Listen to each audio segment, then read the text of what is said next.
Okay, hello and namaste. I hope you're doing great. Okay, ढिला नगरिकन भिडियोलाई सुरु गरौँ. Okay, so आजको नयाँ टपिक भनेको चाहिँ सम इफ्सको बारेमा छ. यो सम इफ्स र सम इफ त हामीले कता कता सुन्ने जस्तो लागेको छ है. किन सम इफले चाहिँ हाम्रो अगाडिको भिडियोमा छ र सम इफ्स चाहिँ यो भिडियोमा हुन गएको छ. ओके, सो सम इफले चाहिँ के गर्छ भन्ने कुरोमा कुरा गर्दाखेरि चाहिँ सम इफले चाहिँ के गर्छ भने एउटा सम रेन्ज लिन्छ हो. यसलाई म कम्पेयर पनि गर्छु. सम रेन्ज लिन्छ, त्यो सम रेन्जमा कुन क्राइटेरियाको चाहिँ सम लिने त होइन, कुन क्राइटेरियाको सम लिने त भन्ने कुरा लिन्छ. र यसले चाहिँ एउटा मात्रै क्राइटेरिया होइन, यसले चाहिँ भिन्दै भिन्दै क्राइटेरिया पनि लिने गर्छ हो. यसले चाहिँ वान स्टेप अप एबोभमा सम इफ भन्दा वान स्टेप अबोभमा चाहिँ यो यसले काम गर्छ. यसको फर्मुलाको बारेमा चाहिँ बुझौँ कि फर्मुलाको रिक्वायरमेन्ट चाहिँ के हो त भने सम रेन्ज हो. सम रेन्जपछि यसको एउटा मात्रै सम रेन्ज हुन्छ एउटा. त्यही सम रेन्जभित्र चाहिँ उसको क्राइटेरिया खोज्ने काम यसले गर्छ. क्राइटेरिया रेन्ज 1 र त्यो रेन्जभित्र के नाम त होइन. त्यस पछाडि क्राइटेरिया रेन्ज 2 त्यो नामभित्र के नाम त. अब यसलाई म एउटा इक्जाम्पलबाट पनि म सिकाउने प्रयास गर्छु. फर इक्जाम्पल हामी चाहिँ एउटा स्टोरमा काम गर्छौँ. त्यो स्टोरमा चाहिँ सामान आउँछ, फ्रुट्सहरू आउँछ हो. भिन्दै भिन्दै डिस्ट्रिक्टबाट चाहिँ हामीहरूको स्टोरमा चाहिँ फ्रुट्सहरू आउँछ. र मलाई के थाहा पाउनु छ भने भिन्दै भिन्दै ठाउँबाट आएको, भिन्दै भिन्दै डिस्ट्रिक्टबाट आएको र भिन्दै भिन्दै फ्रुट्सको चाहिँ सम मलाई चाहियो भने म त्यो काम चाहिँ सम इफ्सद्वारा गर्न सक्छु हो. फर इक्जाम्पल झापाबाट मलाई सम चेरिजहरू आयो भने जस्ट मलाई झापाबाट मात्रै र चेरिज मात्रै चाहियो भने चाहिँ के हुन्छ त मलाई अब सम इफ्स म त्यहाँनिर काम गर्न सक्छु. ओके, सो फर इक्जाम्पल हामीसँग यहाँ के छ त एउटा इक्जाम्पल छ. It is some ifs by the way, some ifs. र हामी डाटा हेरौँ सबभन्दा सुरुमा. Data is the valuable thing. सुरु डाटा बुझौँ है. डाटा बुझिसकेपछि लाइक लिटरली हामीले यो फर्मुलालाई कन्साइज रूपमा चाहिँ बुझ्नलाई सजिलो हुन्छ. सपोज सुरुमा हामीसँग प्रोडक्ट छ, त्यसपछि सप्लायर छ, र त्यसपछि क्वान्टिटी छ हो. र सप्लायरमा के छ, हाम्रो विभिन्न डिस्ट्रिक्ट्सहरू छन्. Jhapa, Mustang, Pokhara, Mustang, Jhapa, like literally you can name it. Okay, यो डाटा लामो हुनसक्छ. मैले यो छोटो डाटा लिएको छु बुझ्नको लागि, सजिलोको लागि. इभेन्चुली हामीले यो भिडियो लिने भनेको त कन्सेप्ट मात्रै हो. We are not going to use this like literally in literal way होइन, जस्ट कन्सेप्ट लिने मात्रै हो. र झापाबाट चेरिज आएको छ. एउटा कुरा तपाईँलाई फेरि म अहिले भनिदिइहाल्छु. सुरुमा म झापाको चाहिँ इक्जाम्पल दिन्छु त. झापाबाट चेरिज यहाँ छ एउटा, झापाबाट बनारस यहाँनिर छ, र झापाबाट चेरिज यहाँनिर छ. ठिक छ.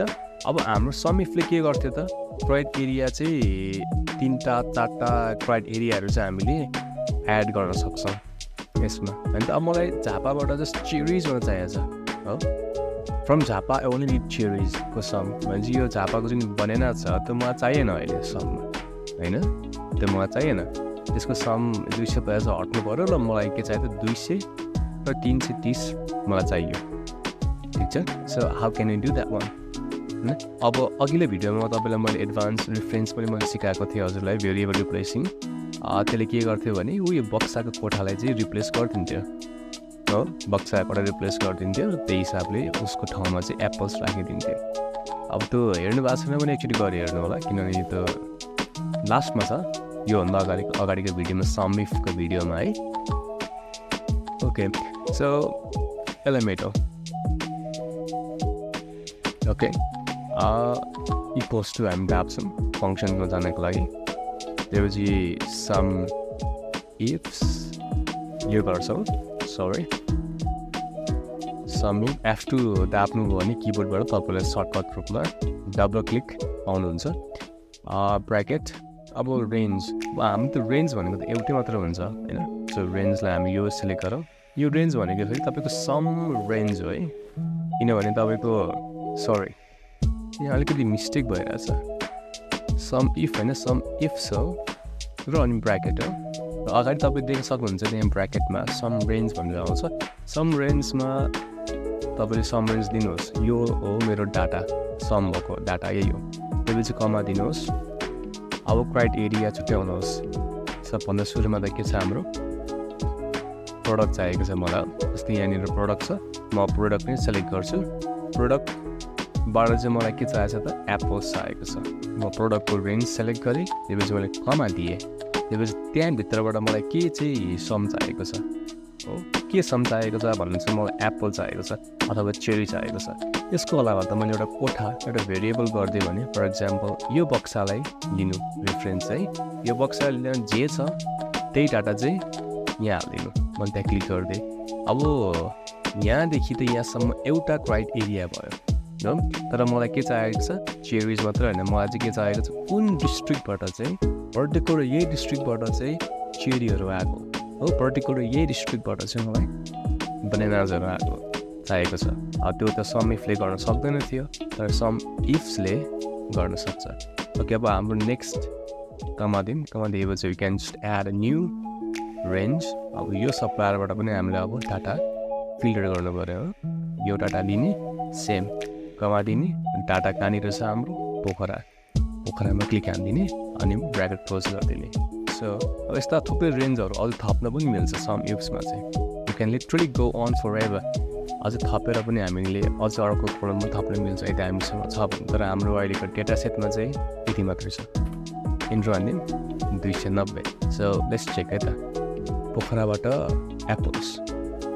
एप्पल्स एउटा यो छ, पोखराबाट एप्पल्स एउटा यो छ, अरू चाहिँ पोखराबाट एप्पल्स छैन।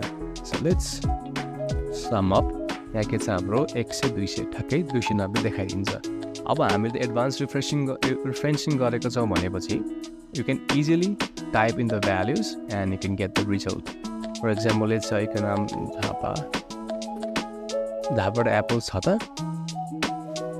छैन। ओके, सो उसले 0 देखाइदियो, भेरी गुड। अनि झापाबाट let's say cherries. Okay, so cherries चाहिँ हामीसँग 200 वटा रहेछ क्वान्टिटी, ठिक छ, ओन्ली फ्रम झापा चेरिज मात्रै। So this is how you do sum ifs in Excel. अब यी सबै फर्मुलाहरू तपाईँले बुझ्नुभयो भने एउटा आफ्नै काममा तपाईँले जुन काम गरिरहनु भएको छ त्यही काममा नि हजुरले यो फर्मुलाहरू युज गर्न सक्नुहुन्छ। बेसिकली लाइक तपाईँले यो कन्सेप्ट बुझ्नुभयो भने चाहिँ it's very easy. Okay, so यति नै थियो सम इफ्सको बारेमा। अनि अझै यसबाट थप्नु पर्दाको लागि चाहिँ लेट्स से यसमा पनि तपाईँको थप्न मिल्छ है। सो यो हिजोको इक्जाम्पल हो, हिजोको इक्जाम्पलमा पनि तपाईँले सम इफ्स लगाएर काम गर्न सक्नुहुन्छ। ओके, अलिकति भिडियो लामो हुन्छ, delete all of this. Okay, अब यहाँनिर चाहिँ मैले के गर्छु त नेम, यहाँ डिस, ठिक छ, त्यसपछि रिजल्ट एमाउन्ट। ओके, यो कोठाहरूमा चाहिँ मैले नाम राखेँ भने मलाई त्यति मान्छेहरूको चाहिँ क्राइटेरिया अनुसार चाहियो एमाउन्ट है। सो यसमा तपाईँ खासै नभेटेला, तर पनि म यसमा ट्राई गर्छु है। नेम छ राम, डिस छ मोमो हो। अब उसको एमाउन्ट चाहिएको छ मलाई, ठिक छ। इक्वल्स टु गरौँ, सम इफ्स लगाऊँ, ब्र्याकेट गरौँ, उसको एमाउन्टको रेन्ज सेलेक्ट गरिदिउँ, यो रेन्जबाट कमा दिउँ। त्यसपछि नेमको रेन्ज सेलेक्ट गरौँ। यो डाटाहरूमध्येबाट मलाई यो कोठामा जे छ त्यसको डाटा चाहियो, फिल्टर गर्नु पऱ्यो, कमा। त्यसपछि छ अर्को डिस कोठामा पनि तपाईँको अर्को रेन्ज के छ हाम्रो मोमो, यो डिस सेलेक्ट गरिदिनु। यो रेन्जबाट त्यो रेन्जबाट यो। I have it's quite fast but I hope you would understand eventually. त्यसपछि मैले ब्र्याकेट क्लोज गरिदिएँ, 650 मात्र आयो किनभने उसको अहिले यहाँ एउटा मात्रै मोमो छ। So what if I change the data set होइन, मैले यसलाई पनि मैले मोमो गरिदिएँ है, obviously you would see the changes right away. So yeah, this is the end of sumif chapter.